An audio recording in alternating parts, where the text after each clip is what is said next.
Classificação indicativa. Livre para todos os públicos.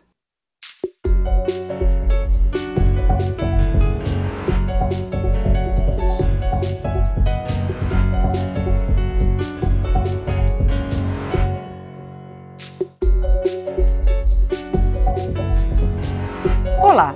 A cobrança de mensalidade dos alunos que podem pagar é uma das saídas apontadas para a crise nas universidades públicas. Mas essa alternativa não é vista com bons olhos por todos e o Câmara Debate da Rádio TV Câmara vai discutir essa proposta com os deputados Sóstenes Cavalcante, do Democratas do Rio de Janeiro, e Alice Portugal, do PCdoB da Bahia. Deputados, as universidades federais, a previsão é que até outubro os reitores estavam falando que talvez elas tenham que parar, que não tem mais recursos para esse ano. Essa é uma saída, deputada Alice Portugal? Bom, primeiro, um prazer estar aqui para discutir algo que é estratégico, é a discussão acerca da superestrutura da inteligência nacional. E hoje nós estamos diante de uma crise que é mundial, mas os países centrais do mundo mantêm as suas universidades públicas. O Brasil teve uma expansão universitária de grande qualidade. Nós hoje somos 63 universidades federais no Brasil e a minha compreensão é que nós não vamos vencer a crise cobrando do aluno. Na verdade, nós precisamos aumentar o imposto dos mais ricos e fazer com que a cesta de impostos financie a universidade. Na medida que você cobra de alguns, vai se criar duas castas, dois tipos de alunos, os que pagam e os que não pagam, quando, na verdade, toda a sociedade deve pagar para que tenhamos profissionais de qualidade. Infelizmente, o corte foi gigantesco nas universidades. Até agora, 350 milhões é o que se esperava, né, ter para garantir chegar até o fim do ano, e isso está contingenciado, as universidades em grande dificuldade. Mas nós precisamos taxar as grandes fortunas, fazer com que os que têm mais colaborem mais, ao invés de jogar para dentro da universidade a solução de uma crise que é sistêmica, o que geraria uma diferença do Brasil em relação aos demais países. Veja a situação do Chile, a crise no Chile após a cobrança de mensalidades, ou mesmo um crédito educativo generalizado que leva nos Estados Unidos da América do Norte a termos uma legião de endividados porque não conseguem pagar este financiamento. No Brasil, nós precisamos de ensino público, gratuito e de qualidade para todos. Deputado Sóstenes, o senhor acha que o pagamento pelos que podem pagar pode fazer superar essa crise nas universidades públicas? É uma das modalidades. Não existe soluções mágicas para a crise em momento algum. Resta dizer que a realidade está aí. Os méritos da ampliação do nosso ensino universitário para, em especial, o governo que passou, ampliou-se demais. Logicamente que ao ampliar se necessita do famoso custeio, que é o sustento daquilo que se ampliou. E agora deparamos com a dificuldade de sustentar tudo que foi expansão universitária que era necessária. Só que o problema existe. E quando existe um problema, busca-se alternativas. Eu não tenho nenhum problema em debater o assunto de aumentar tributos, só que tem uma lógica contrária. Eu acho que o brasileiro não suporta mais aumentar tributos nem para os mais ricos. Acho que nós precisamos enfrentar a realidade e uma das saídas para isso seria cobrar dos alunos que têm condições econômicas de pagar. Nós não estamos falando para cobrar de quem não possa, ao contrário. Aqui da mesma forma que se defende taxação de grandes fortunas ou dos mais ricos, nós estaríamos cobrando para os alunos que estão em uma universidade que têm recursos próprios ou familiar, de renda ainda indefinida, porque é só uma ideia, não tem nenhum projeto de lei elaborado, mas que essas pessoas também possam, tendo condições, contribuir para a sustentação dessas universidades. O que não dá é para negarmos de que o problema existe e de que não vamos resolver ele de forma alguma. É uma proposta interessante, eu acho muito importante, porque finalmente quem pode pagar, que pague para ter a sua universidade, e isso vai ajudar aqueles que não podem pagar, como é o caso da ampla maioria dos alunos. Deputada Alice Portugal, o princípio da igualdade da Constituição prevê que a cada um segundo a sua necessidade, a cada um segundo a sua capacidade. A aplicação desse princípio não seria a cobrança de, quer dizer, a gente viu uma das propostas seria que a renda familiar superior a 30 salários mínimos se pagasse a universidade. Quer dizer, essas famílias não teriam condições de pagar a universidade e os que não pudessem, quer dizer, não seria a aplicação do princípio da igualdade? Eu acho que é o contrário. Na verdade, o princípio da igualdade, e eu sei que o deputado Sóstenes, que é humanista, né, hoje a Andifes, que é o órgão que representa os reitores das instituições federais de ensino superior, mostra que 2/3 do quadro dos alunos tem origem em família com renda média em até um salário mínimo e meio. Quase 50% dos estudantes se autodeclaram pretos e pardos. 52% são mulheres. 60% vêm de escolas públicas. 35% trabalham. 35% utilizam transporte coletivo para frequentar as aulas. Só, meus amigos, que isso não foi assim sempre. E hoje, os que defendem que se camufle a privatização, fazendo cobrança de uma parte do alunado, na verdade, são os mesmos que foram contra as cotas sociais nas universidades. Na minha geração, lá da década de 70, os pátios das universidades eram coalhados dos carros dos mais ricos, porque como as universidades federais, o funil do vestibular, fazia com que poucos passassem, os que passavam vinham da escola particular, que era naquela época de melhor qualidade. Com o advento do Enem e das cotas, nós conseguimos abrir as universidades brasileiras. Se você faz agora o retorno a essa proposta, que não é nova, é antiga, há uma tentativa do setor privado muito antiga de se colocar com as universidades públicas como um naco de mercado. Isso não sustentará as universidades. De fato, universidade é caro, mas é preciso que se faça com os tributos da nação e não você criando 2 tipos de alunos. Essas universidades vão querer cada vez mais, diante da necessidade do seu custeio, ter mais cursos sedutores e mais cursos pagos, como ocorre agora com a pós-graduação lato sensu, que o Supremo Tribunal Federal, em desacordo com o que aprovou a Câmara dos Deputados, manteve a cobrança para a pós-graduação. Então, é claro que hoje a pós-graduação, não é, lato sensu, ela vai para o campo empresarial, onde o dinheiro vai entrar.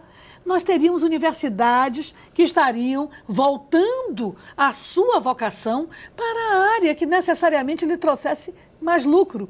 E, portanto, é uma forma de maquiar a privatização do ensino. Essa é uma opinião que eu tenho muita convicção. Nós temos que fortalecer o Caixa Geral da União em relação à educação. Nós temos que fortalecer. Quando eu falo da cobrança dos mais ricos do ponto de vista dos impostos, é criar nessa reforma tributária a possibilidade de que os ricos sejam tributados. A verdade é que os mais ricos pagam menos do que poderiam pagar, não é, para a cesta geral de tributos da nação. Eu não defendo que haja aumento de impostos. O que eu defendo é que haja uma análise em prospecção acerca daqueles que sonegam e daqueles que pagam menos porque declaram com deficiência aquilo que eles de fato arrecadam. Então, acho que a cobrança de mensalidade em universidade pública gerará essa distorção, 2 tipos de alunos, uma sedução para o curso que entre dinheiro. Pois é, deputado Sóstenes, como é que a gente faz para não ter essas 2 categorias de alunos? E também a universidade, será que ela não pode privilegiar, como é que ela vai selecionar? Ela não pode privilegiar os que poderiam pagar? Tem alguma forma? Não, primeiro que a ideia é justamente, uma vez os vestibulandos aprovados, se identificar dos aprovados, para o ingresso não afetaria em nada, ou seja, privilégios a quem pudesse pagar.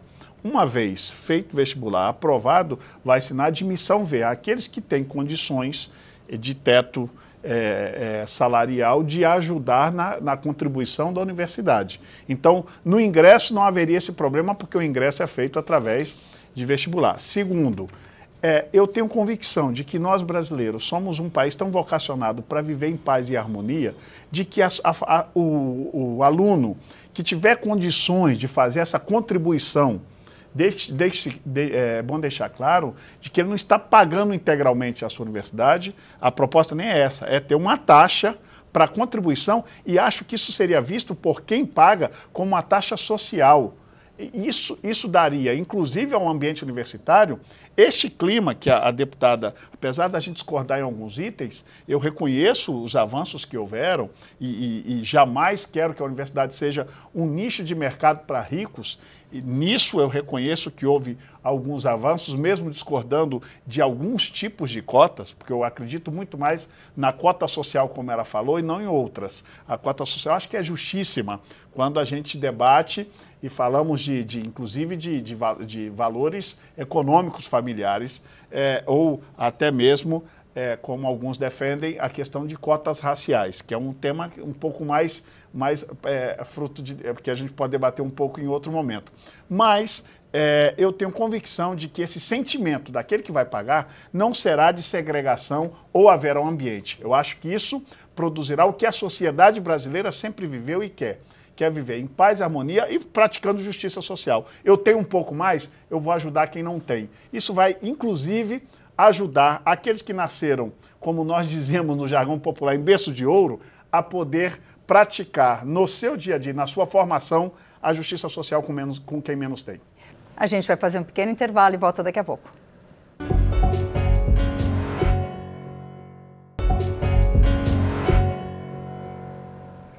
O Câmara Debate está de volta. Hoje nós estamos discutindo a cobrança de mensalidade pelas universidades públicas com os deputados Alice Portugal, do PCdoB da Bahia, e Sóstenes Cavalcante, do Democratas do Rio de Janeiro.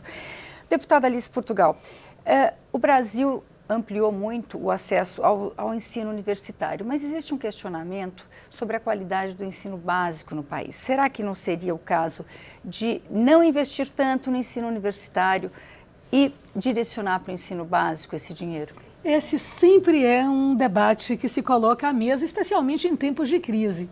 Na verdade, todos os países do mundo que conseguiram evoluir através da educação, que é o elemento emancipatório mais eficaz que existe, né? A educação transforma tudo. Esses países como a Coreia e os países que estão em desenvolvimento, trabalhando através da educação a sua emancipação, tiveram um investimento global. Não adianta você investir só na base até o ensino médio e técnico e não constituir a sua superestrutura de inteligência que gera o desenvolvimento econômico, tecnológico, científico, para que um país como o nosso deixe de ser apenas um exportador de commodities, né? E, ao mesmo tempo, importe telefones celulares, tablets, antenas parabólicas, antenas, satélites, alugue satélites. Nós precisamos produzir tecnologia. Para produzir tecnologia, universidade pública, né? Com todos os problemas de qualidade que são questionados, né? Hoje o Brasil tem 63 universidades federais com 1.200.000 alunos. Ainda é pouco. Mas veja a situação. Dessas 63 universidades, 18 delas estão no grupo que reúne as 1.000 melhores universidades do mundo. As nossas universidades são boas. E nós temos meninos que são campeões da matemática, que são criativos, né, no desenvolvimento tecnológico. Nós não podemos segmentar isso. Olha, quando a gente paga, a gente quer mais. Essa é a realidade, Sóstenes. A exigência é diferenciada de quem banca, de quem paga. Isso é ideológico, isso é cultural. Então, nós precisamos uma estrutura universitária que seja plural, ela seja uma caixa de ressonância da sociedade, onde nós tenhamos essa planície do ponto de vista das possibilidades.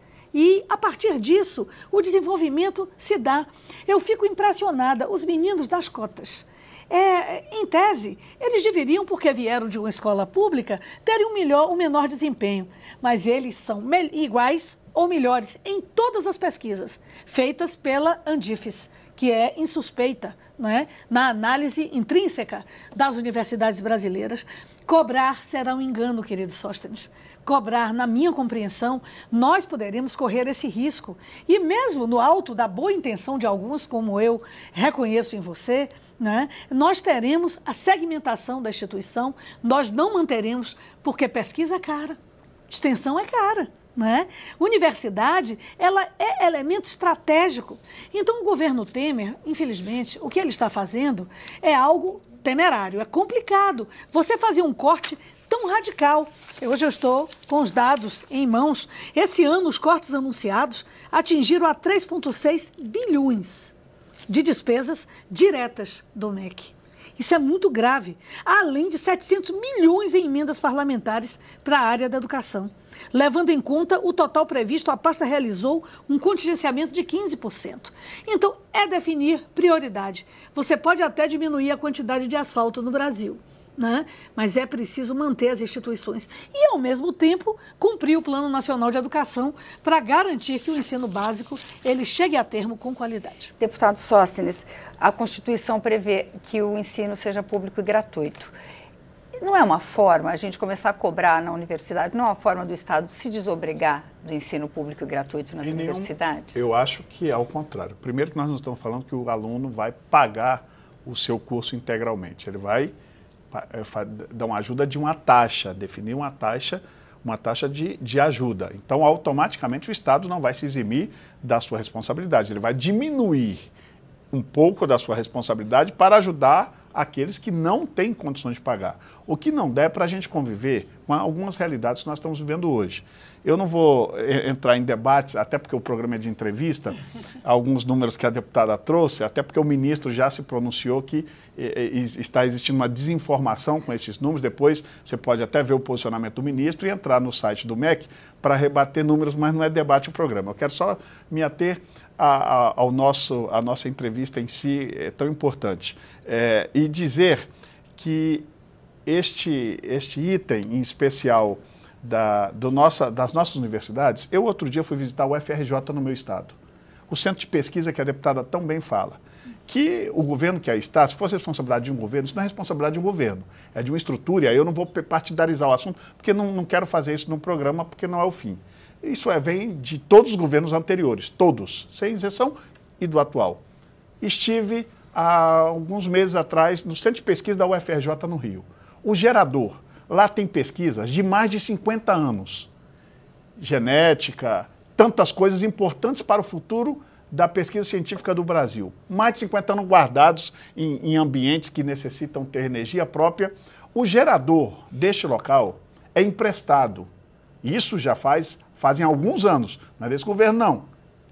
Não estou partidarizando o debate.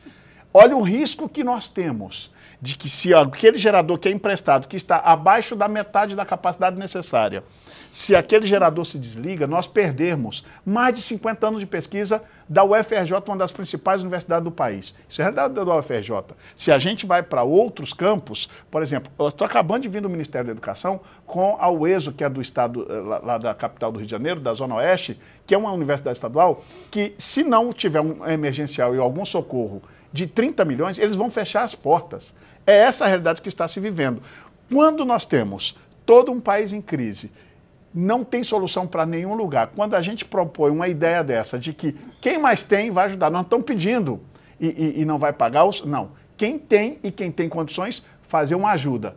Não se pode, é criticado, então eu não sei onde nós vamos parar. Realmente acho que nós vamos acabar perdendo muitas das nossas potencialidades por não querer encarar essa realidade como uma solução, mesmo que, se não querem que seja definitiva, que por um tempo até nós superarmos o momento de crise. Porque crise não é para sempre, graças a Deus. Crises, elas são momentâneas, apesar de que a nossa se estende por muito tempo. Mas eu acredito que o Brasil vai retomar a sua retomada de crescimento do PIB e nós voltaremos a ter condições de sustentar de maneira com qualidade o nosso ensino superior, porque da forma que está hoje, essa é a realidade das universidades. Eu estou falando só de duas que eu conheço e visitei, mas não é diferente de tudo. E você, na pergunta que fez a deputada, falou do mais grave para mim, que é do ensino básico. Como é que eu vou pensar na universidade e não se constrói uma casa pelo telhado? Como é que nós vamos conviver com a realidade de que hoje centenas de milhões de mães, ou dezenas de milhares de mães, ou até milhões, não têm onde colocar seu filho numa creche, que é o início da educação. Creche. Não temos creche suficiente para o país. E nós ficarmos discutindo se pode ou não taxar quem tem dinheiro para pagar a universidade. Eu acho que quando você olha a educação, você tem que olhar ela pelo ciclo completo, não só no nível universitário, e essa é uma solução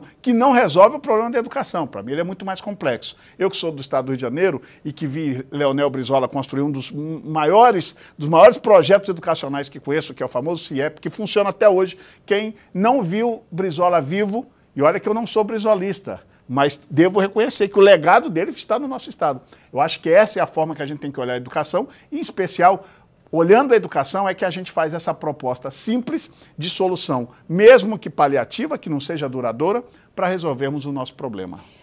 Deputada, isso é para os dois. A senhora citou as universidades brasileiras. Até recentemente, a Universidade de São Paulo foi considerada a melhor universidade do país. Esse ano ela perdeu o posto no ranking, mas a Universidade de São Paulo ela se abriu para fazer pesquisas associadas à indústria, para conseguir recursos. Ela já há algum tempo tem cursos como esses, como a senhora citou, os cursos de extensão, de pós-graduação, que foram permitidos pelo Supremo, que são pagos. A senhora acha que essa não é uma alternativa válida? Porque a comunidade acadêmica se divide, né? Entre pesquisa pura e pesquisa... Não, a universidade tem sua autonomia. O que nós discutimos aqui é que nós não poderíamos intervir na autonomia universitária. Ela tem autonomia para gerar convênios dentro dos processos legais do ponto de vista da administração pública. Ela tem autonomia para se conveniar com as secretarias de saúde, se conveniar com as secretarias de ciência e tecnologia, inclusive com empresas. Não há problema, a universidade, a autonomia, este critério constitucional, lhe garante essa flexibilidade nas relações. Nós estamos falando de ensino. Nós estamos falando de formação. Então, falando de ensino e formação, não dá para tergiversar. Eu fui autora do piso salarial nacional para o professor, né, e trabalhei de maneira intensa na construção desse Plano Nacional de Educação. E não dá para deixar de fazer um registro. Quem tirou os 75% do pré-sal, né, para a educação básica no Brasil, né, se deu isso agora nesse período, quando você quebra o monopólio da exploração do pré-sal pela Petrobras. Então já não tem esse recurso, então de maneira sofismática nós estamos tratando da valorização do ensino médio, porque na verdade ele foi defenestrado, quer seja com a perda desses recursos sociais do pré-sal, quer seja com a não aplicação do Plano Nacional de Educação. E isso se deu agora, eu não estou partidarizando. Eu estou focando do ponto de vista, né, temporal, o que é que está acontecendo. Agora, em relação às universidades, 59 itens da administração pública foram anunciados para privatizações. Os aeroportos, 12 aeroportos, não é parceria, é privatização. A venda da Eletrobras, a venda da Casa da Moeda, o dinheiro vai ser feito no exterior. No Brasil, nós temos uma máxima que contradiz a máxima popular. O povo diz que quem desdenha quer comprar. Aqui, no Brasil, em períodos de neoliberalismo, quem desdenha quer vender. E isso pode ser uma porta aberta para a privatização do ensino superior. O que eu defendo é justiça fiscal. Taxa não vai solucionar a vida da universidade. Nós precisamos de justiça fiscal, nós precisamos, como a USP tem na legislação, o espólio de heranças sem herdeiros para as universidades. Aí sim, isso é uma contribuição. A associação de ex-alunos ricos, aí sim é uma contribuição.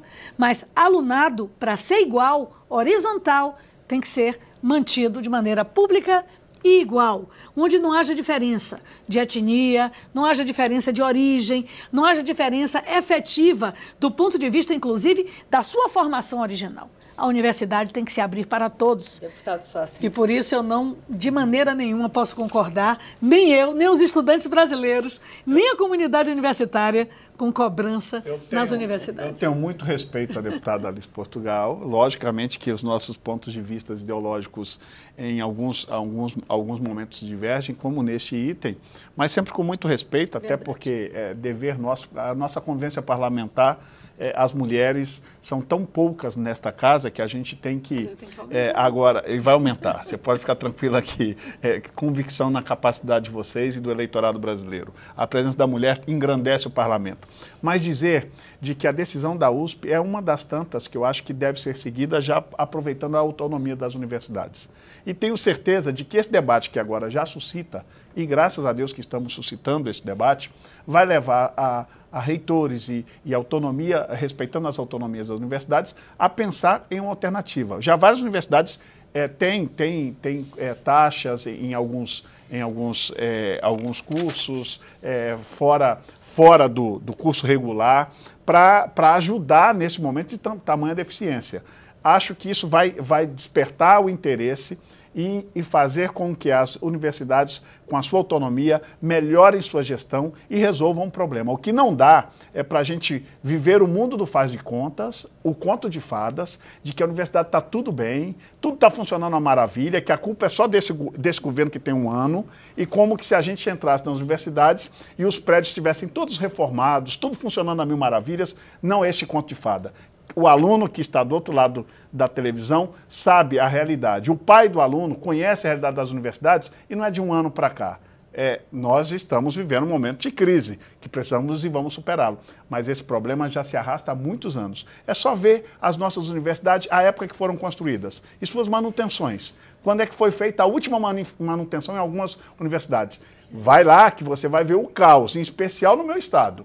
É só dar uma olhadinha, então, não é um problema de um ano, é um problema sistêmico, e com um problema sistêmico você tem que enfrentar com taxas como essa sugestão, inclusive também revendo na questão da reforma tributária, que eu sou a favor. Eu não tenho problema nenhum em discutirmos isso na reforma tributária. Muito obrigada, deputados. O Câmara Debate termina aqui. Você pode rever ou compartilhar este ou outros programas na nossa página, câmara.leg.br/Câmara Debate. Nós também estamos no YouTube. Obrigada pela audiência e até a próxima.